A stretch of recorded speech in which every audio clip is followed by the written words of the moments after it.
Broadcasting live from the Vegas Video Network studios, just steps from the Las Vegas Strip, it's Talktails with Chris Phillips.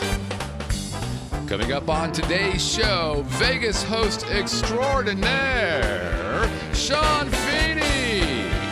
And now your host, the unreasonably handsome Chris Phillips. That's ridiculous. That's absolutely ridiculous. No! Stop that!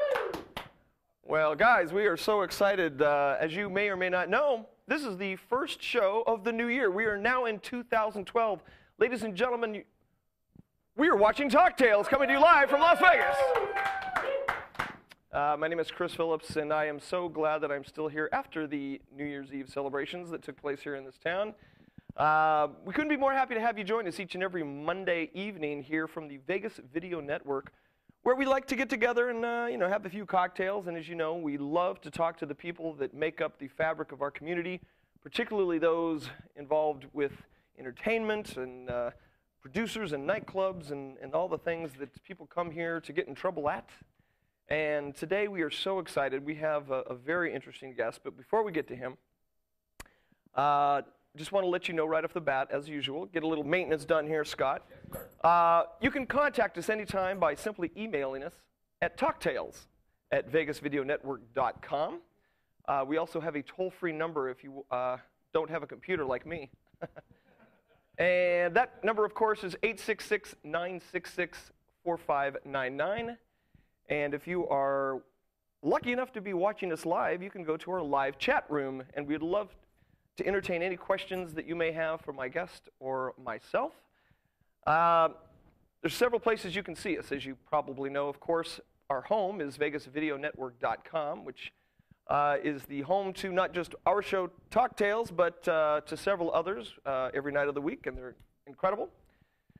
We can also be found on iTunes, which, Scott, you're going to be very proud of me. For the first time last week, because I got my mother those iPhone things. Yes, those iPhone things. Yeah, I had to figure out how to download music for the first time in my life from iTunes.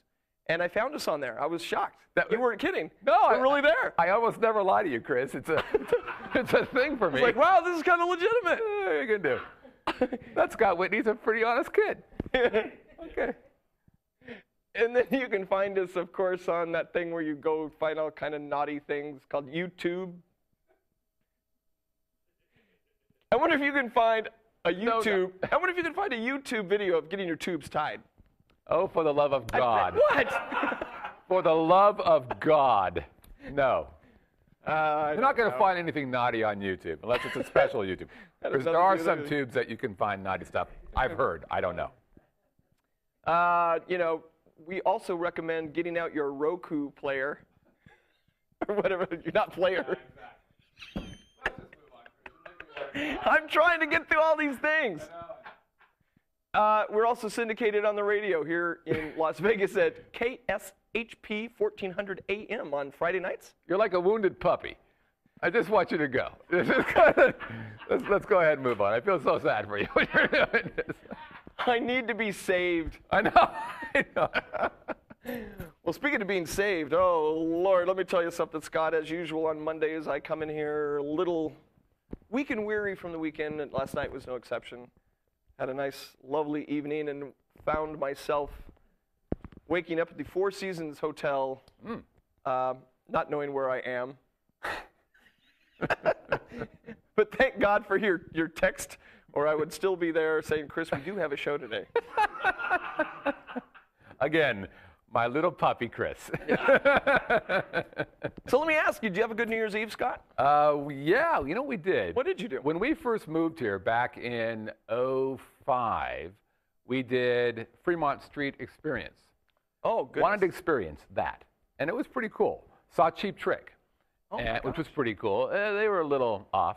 But we thought we'd been here for 7 years. Let's go back again and kind of check it out. And what was it called? Tribute Palooza. All the bands were tribute bands. And some were really, really good. Who did they have out there? I assume like They had a Led Zeppelin band. They had a whole bunch of those, AC/DC band, Bon Jovi band, that kind of stuff. The guys that crushed it was one called Rock Sugar, which was a rock mashup. They take a pop song and a rock song and put it together. And then a real well-known band here called Steel Panther. They are very good friends of mine in the old days. They are wildly popular. They crushed it. Now, I thought they were a cover band. They're not, of course. They do their own stuff. It is some of the most filthiest lyrics I've ever heard. God bless their little hearts. They tend to get a little dirty at their live shows, yeah. It was a very good live show, and we had a great time. Lots and lots of people there. It was good. It was a lot of fun. Well, those guys in particular, you point them out. Like I said, they're friends of mine from years ago.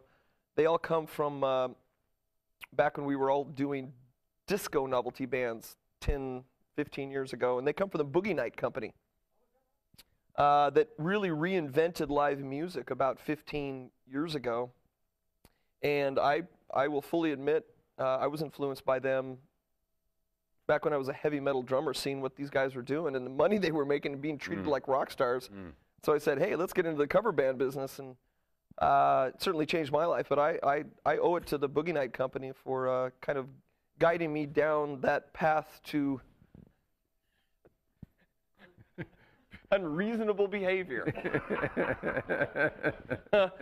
But yeah, those guys come from that, and they started this band where they come out and they they put on the wigs, and they're very authentic musicians that come from that era who really understand that music. But they put on this awesome show. Oh yeah. But they are killing it, like you said. They pack the house. I think they're actually even touring and opening for Motley Crue. Is that right? Europe or something. Well, you could tell that they had a huge following. They have a particular song that includes a particular hand gesture.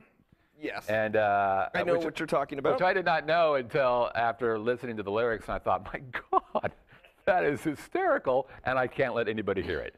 But half the crowd knew this hand signal. Oh, they're huge. Yeah, they sell thousands of records. Well, there we are. It's amazing. Yeah, that was one of the crowd shots there. And you know what's so funny is they come across as this band that's very lurid and sexual. And they're all married and have kids and the sweetest guys. And I shouldn't say that because they're the nicest guys in the world. And they all have families. And then you get the guys like me who try to come across as a upstanding citizen here on stage, and then behind closed doors is complete deviant. Well, it's funny because Melissa texted, she just got an iPhone, and so she texted, I'm jealous of the bass player's hair. He's got this beautiful long hair, and somebody wrote on her Facebook page, it's a wig. Well, they're all wigs, yeah, sure. Oh, we are so naive.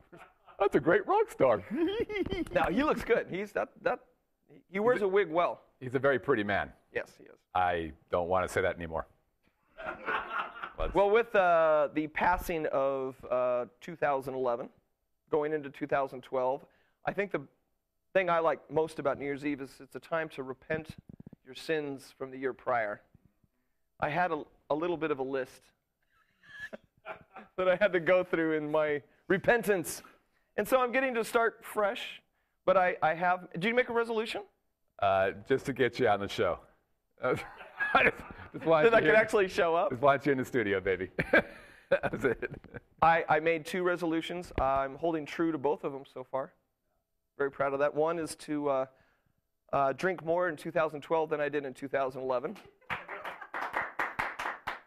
And as of this week, I just created a new resolution, and that is I swear, Ira, Scott, I am no longer going to date girls with parents younger than me. They have to be at least my age. Yeah. So what's the over-under on the age, Chris? Well, I met one that was 2 years younger than me this week, and I thought there's just something wrong with that. What? Even I thought there was something wrong with that. Was she a nice gal? The mother? No, Yeah. She thought I was a little old for her daughter. Yeah, what? Well, okay. But then we all went out on a triple date, and it was kind of cool. Nice. You know you're going to hell, right, Chris?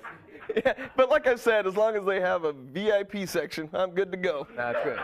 I will. Bottle service in hell. Yes, it'll be a very pretty hell. Oh, but God. I think you're going to hell. Yeah. No, to be honest, this has been a weird week. You know, as in the last show, we were talking about how I broke up with my girlfriend over the past 2 years. And then I started dating some others. Mm-hmm. But she moved back in, Scott. What? She moved back in. That doesn't mean we're necessarily dating. No. Every night. That's. No, but I introduced her to some of my new friends, and they're all getting along fine. Lovely. I have several bedrooms, so we're okay. Yes. God, I'm just telling the truth. I'm not going to lie to you people. I just want to follow you around one night and just kind of watch the mayhem. Well, I'll tell you. Speaking of mayhem, Vegas is known for getting in trouble, and it's the mayhem capital of the world. And I'll tell you why. It's not just because we have the greatest restaurants, the greatest shopping, and as you all know, for many years this has been known as the entertainment capital of the world. We have the best shows in town, but it's become a very different place in the last 10 years, Scott, because it's now the nightclub entertainment capital of the world. Sure. I would say in the last 10 years, we probably have some of the most incredible, and in terms of revenue, I think it's safe to say that you take the top 10 clubs in this town, in 3 days they will generate more money than all of the shows put together in Las Vegas in 3 months. Wow. That's the difference these days. Nightclubs have taken over. And up to this point on this show, for the past 7 or 8 months, I've had the great opportunity of interviewing some of the headliner entertainers and producers and people who are involved in show business. Well, today we have somebody with us who is part of the nightclub world. In fact, he is one of the, I guess you might call, top 3 or 4 royalty, I guess you might say, of nightclubs and VIP hosts here in town. He's worked at several of the major clubs. He's had his own VIP hosting company. He's part of this world, Scott, that is literally changing the face of Las Vegas. And we're going to go to a short break, but when we come back, we have my dear friend, and a good-looking man, too, I might add. Mr. Sean Feeny is with us, ladies and gentlemen. As you pointed out earlier, VIP extraordinaire. So we'll be back in just a minute. You're watching Talktails here on the Vegas Video Network. I'm Chris Phillips, and hope you're having a great New Year.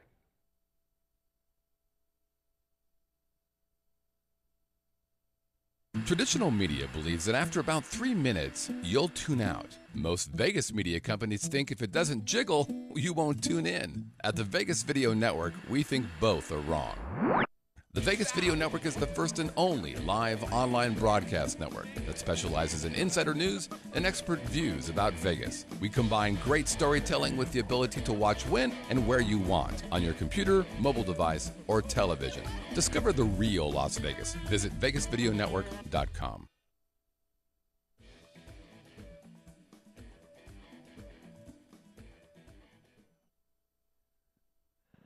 Well, welcome back, ladies and gentlemen. Once again, I'm Chris Phillips. You're watching Talktails. And we are so excited today because we have sitting with us my dear friend, Mr. Sean Feeny. Thank you. Thank you very much. Yes, it is an honor to have you here, especially because I know in your business, this is probably the earliest you've had to wake up in months. Yeah. And it's, by my clock, it's 7 o'clock in the evening. I'm not really up right now. No. I took some Ambien last night. I think I'm walking around in my sleep. Oh, I can't even imagine. You lead a rather extraordinary life, my friend. For those of you who may not have been to Las Vegas in a while, nightclubs have literally changed the landscape of this city. It's all about clubs now. It's all about the exclusivity of the big, high-dollar mega clubs that are literally not bringing in hundreds of people, but thousands of people. They're not generating thousands of dollars, they're generating millions of dollars. And today, you can't, well, this is unfair. I'll put it this way. If you want to experience a nightclub the way you should, you gotta know a host. You gotta be guided into the club. You have to have bottle service. You have to have a prearranged table to truly enjoy the experience that is now the nightclubs in Las Vegas. And the man who does that, he is literally at top of his game. He is the man to talk to here in town. Sean, we are so honored to have you here because we have never been able to discuss the nightclub world. Now, the thing that's interesting about speaking with you is that there's a lot to talk about, none of which we can talk about. There's some truth to that. There is some truth to that. But before we talk about what's going on these days, I know that you go back several years in terms of nightclub experience, taking you back to Massachusetts. If you don't mind, just really quickly, let us know, how did you get started in this business? I know it goes back to the early 2000s when I think you got involved with House of Blues, wasn't it? Actually, it was the early 1990s. Okay. To be honest with you, I shouldn't probably tell anybody that. But yeah, the first House of Blues started in '92 in Cambridge, Massachusetts. That was the first one? That was the very first one. I did not know that. The original House of Blues, yes. Right across the street from Harvard. Is that right? Yes, on Winthrop Street. It was '92. I had just graduated college, and I found my feet coming out of my sneakers. I had no money. Sure. So I wanted to get in, to the nightclub business and start generating some income, and ended up staying in it. Opened up the first House of Blues in '92. Had the opportunity to travel around the world with them, or around the country, I should say. Did the store in Los Angeles after Boston. Then I went over to Myrtle Beach and then down to Florida, and then ended up here in Vegas. Well, and prior to that, did I understand that you were at least, or at one point, a pilot? Well, I am a pilot still. I mean, once a pilot, always a pilot. You retain your license, but that was my major in college. It was an aviation major, and it took me all the way up through to a commercial license and whatnot. So, yeah, it was interesting. Wow. But cost a lot to do, and then you had to get into the nightclub business to pay off all that debt, and then ended up staying in. Well, so you came to Vegas. What brought you here? Because so the final stop was, with the House of Blues tour anyways, was the Mandalay Bay opening. They brought in the House of Blues, and they brought in the Foundation Room, which is the penthouse level of Mandalay Bay. And at that time, that was very exclusive. It was members only, correct? Members only. It was the glory days, I like to call it, of nightclubbing.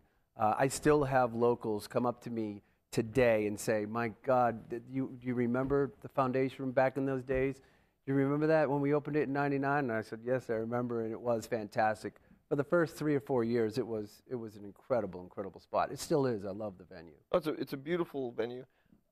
Now, I know that since your inception into the club business to today, things have changed considerably as to how a person is to negotiate their way into a club, what happens now, the advent of bottle service and tables. Right. That, when I used to go out to nightclubs, talk about showing my age, there was no such thing as bottle service. No, there were no you basically showed up. tables. You showed up and it was a free-for-all. If you showed up first, you got the best spot. Right.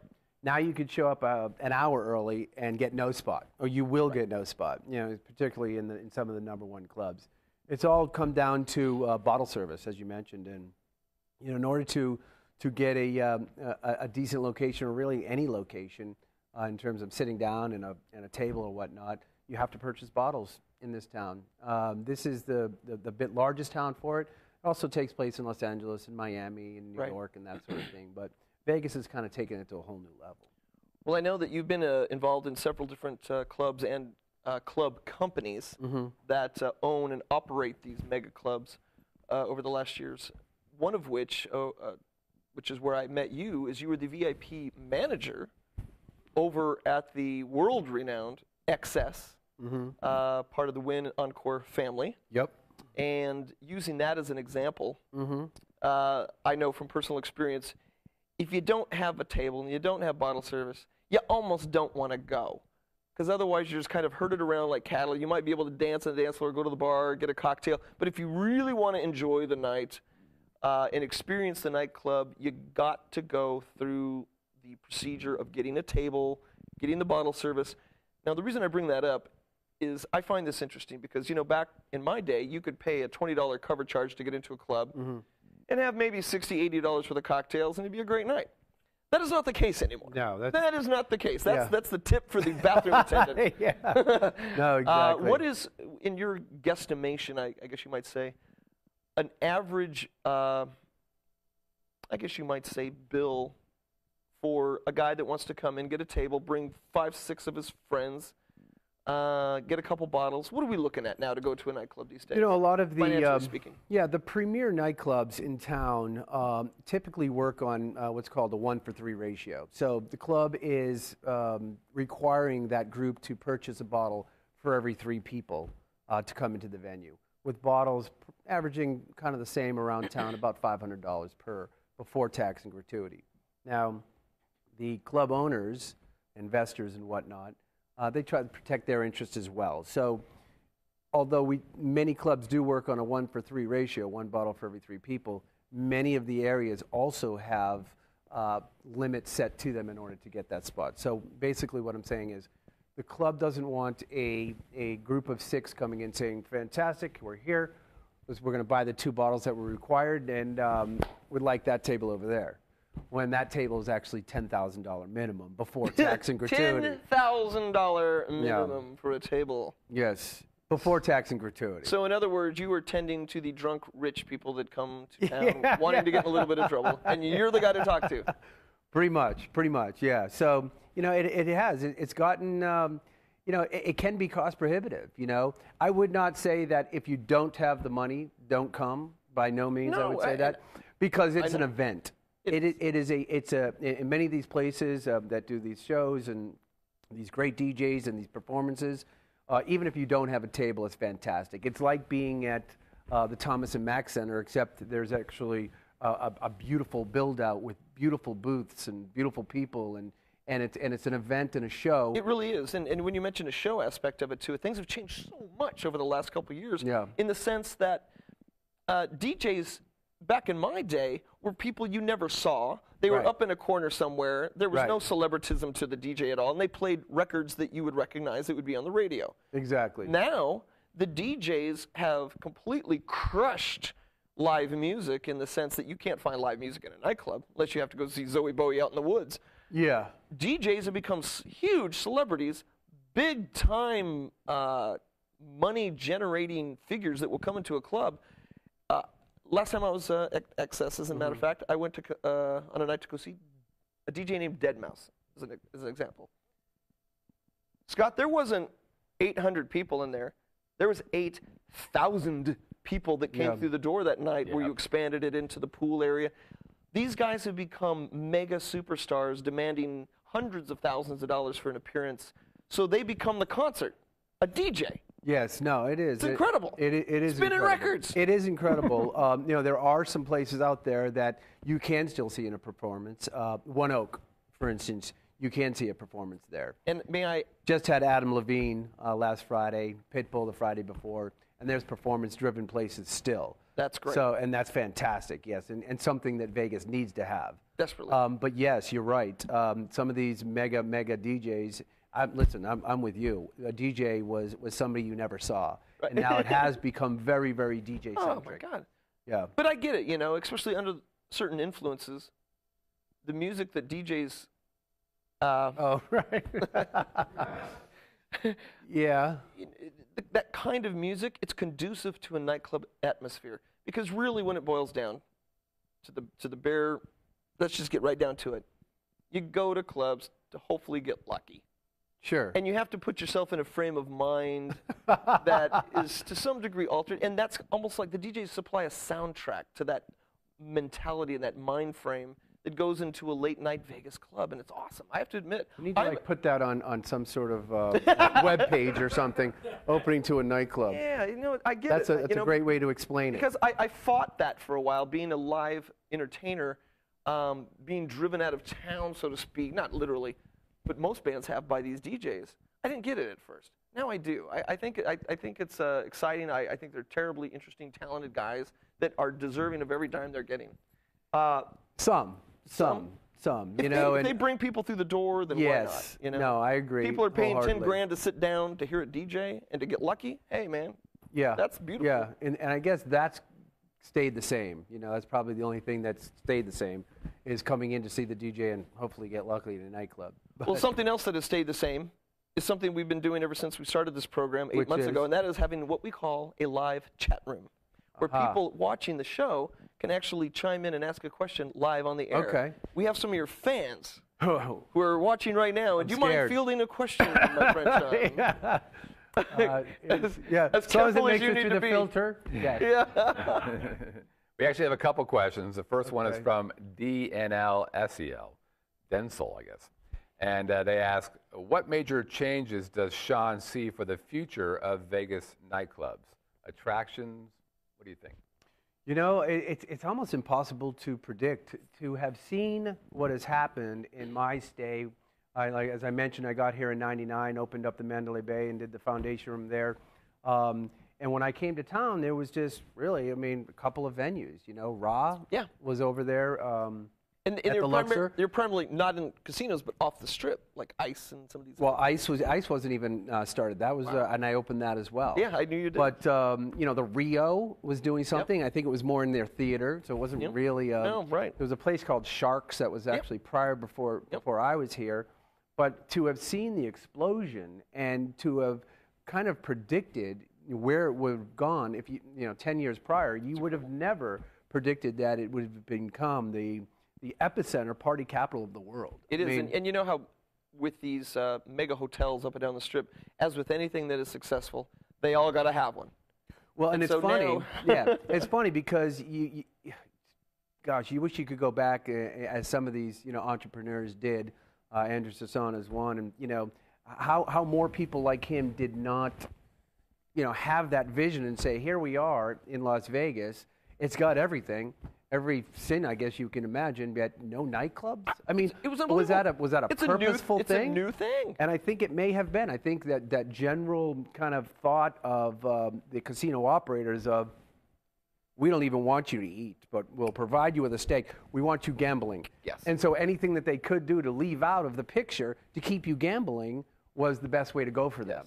But then to seeing it all transform into a more of an amenity style town than it is now gambling, and then you saw the rise. But then you see that, and you'll see a lot of the build-outs in a lot of these different venues, they were afterthoughts Yes. because the structures were already built.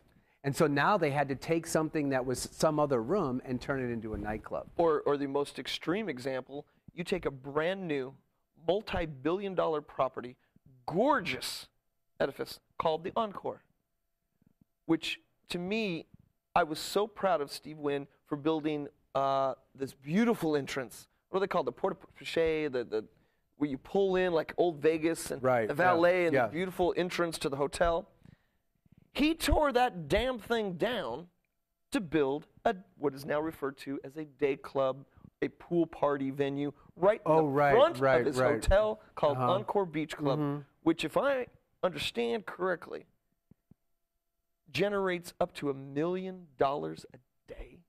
You know, Is that true? there's a lot of speculation in terms of, what the different venues are making and that sort of thing. I don't have that magic number. I can tell you that it's incredible, how much that I just see it on a day in and day out basis. Right. And without, having to be some sort of a mathematician, you can figure out that it comes to be a very, very significant amount of money, But in terms of what exactly it's all bringing in, I'm not 100% sure. Well, we have one more question, Scott. Who do you have over there? That'll be 10 more push-ups. Thank you.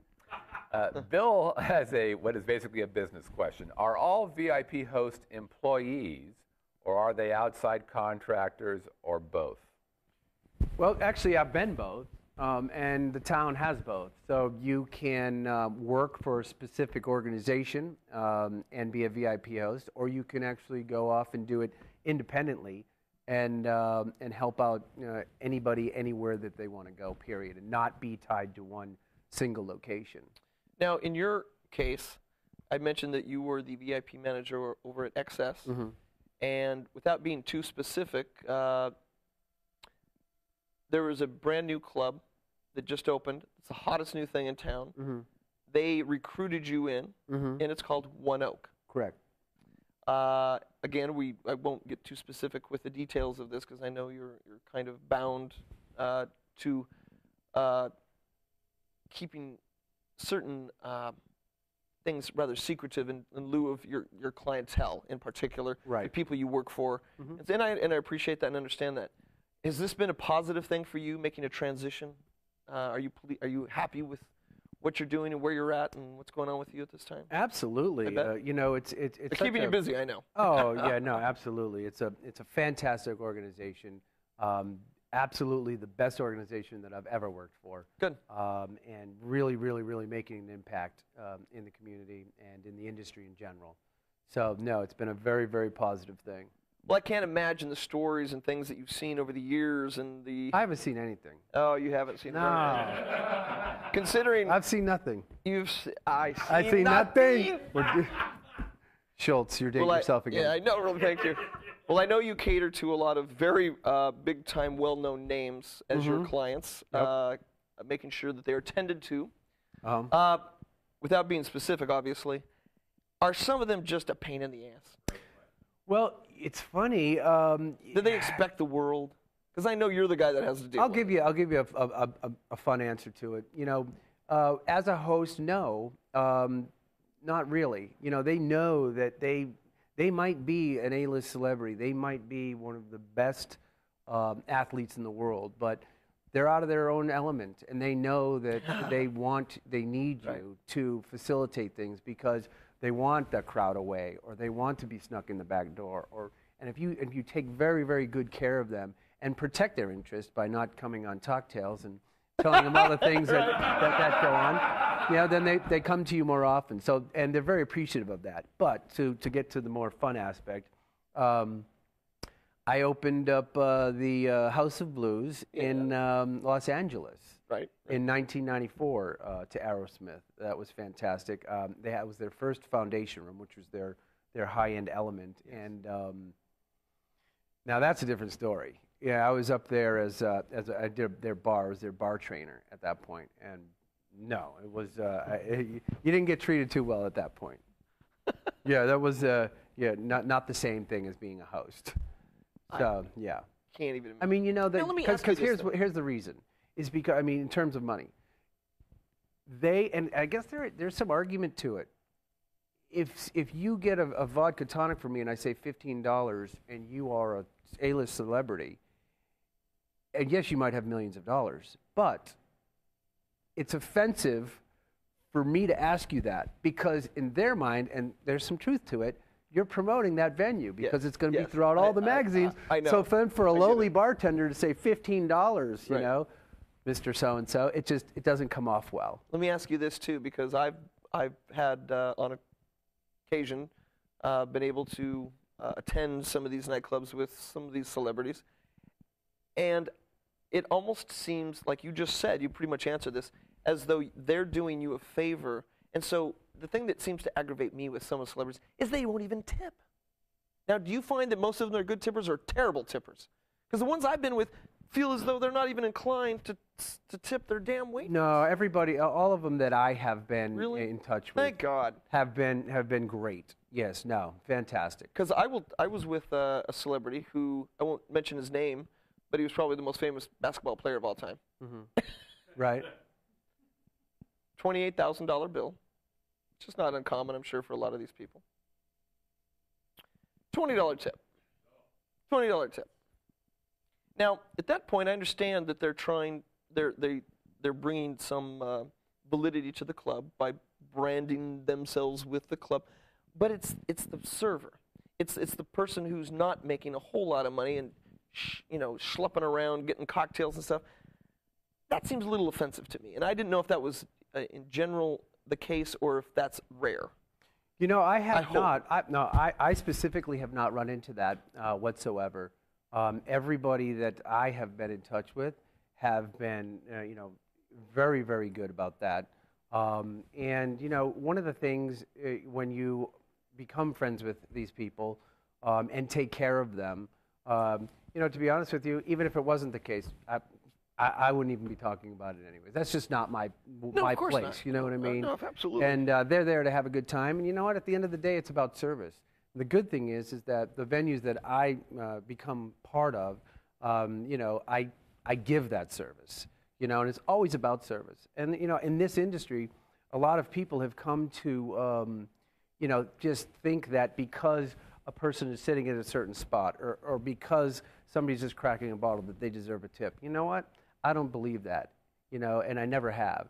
And so, you really have to take care of these people, and when you do, they always are good. Oh, I can imagine. Another question, kind of along those lines. Normal Joe, coming here from Denver, walks up to the front of the club, 800 people in line. He goes to the front of the line, he sees you or one of your associates in suits, obviously some kind of a host or doorman of some sort. Does the old theory of tipping or greasing the palm of a host or a doorman, is that still effective as far as getting through the door, or does that play no role anymore? I You guess gotta have a table. No, Can you actually get in by doing that? Is that something you can do still? Yes, it's Vegas. The problem becomes when people are out there and making that the focus of the front door, which by no means is any door that I want to be a part of. Yes, if somebody is wanting to not have to wait in line, and yes, that is definitely a way that some people in certain venues can create a point of sale that way. In order to get into the club a little bit quicker. I'm sure it happens all throughout town. Like I said, the problem is you never want to make that a point of focus for the front door, and in like no place that I would. Because the experience I've had here in particular, here in Vegas, there's really two factors that go into effectively negotiating your way into a club. One, of course, money is helpful, but it seems like even much more importantly than that is to show up with a couple of hot babes.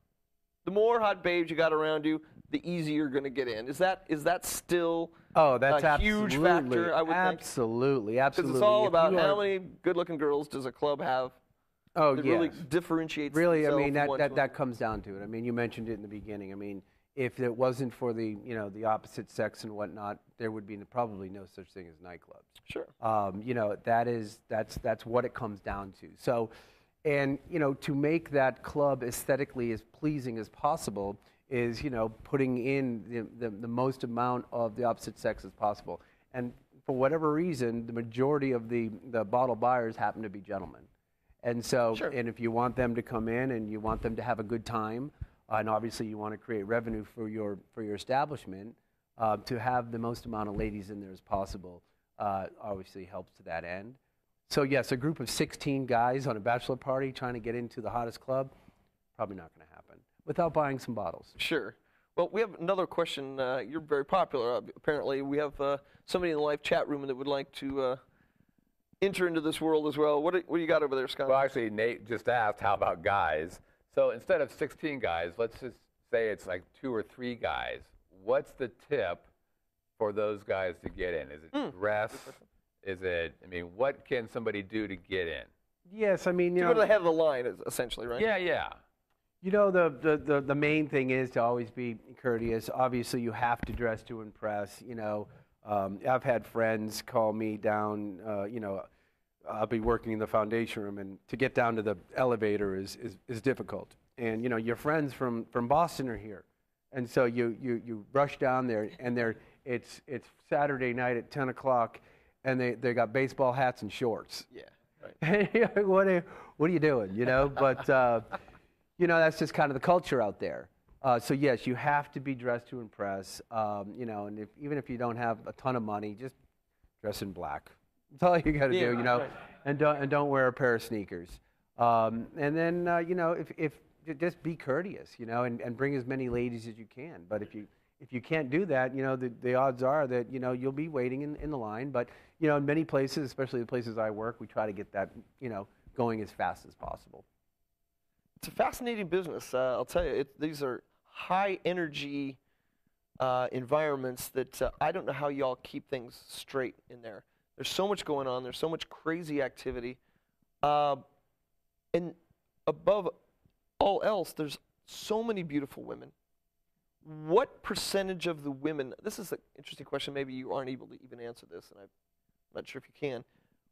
In most of these nightclubs, what is the percentage of women that are brought into the club by the club and hired as almost, I think you might call atmosphere models?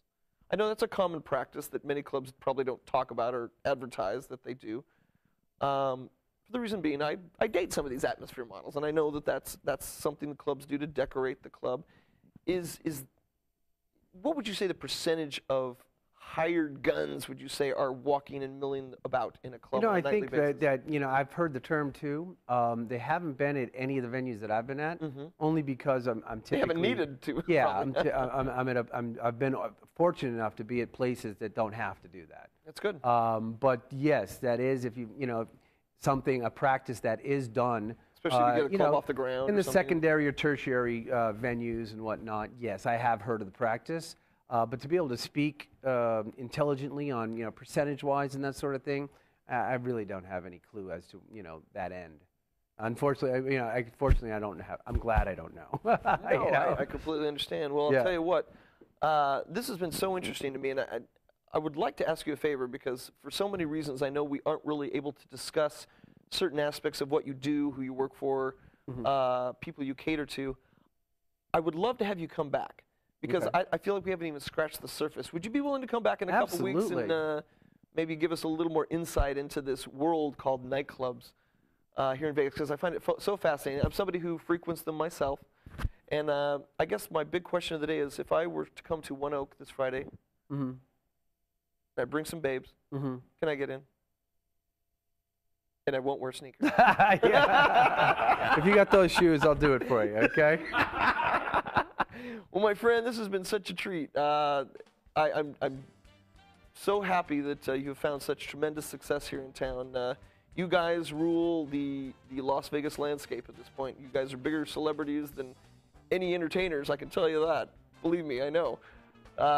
You got it going on, my friend, and I am honored to have you sit here. And for the past 40 minutes, however, I feel like I have been kind of interviewing a younger, better-looking version of me. Oh, come on. I love it.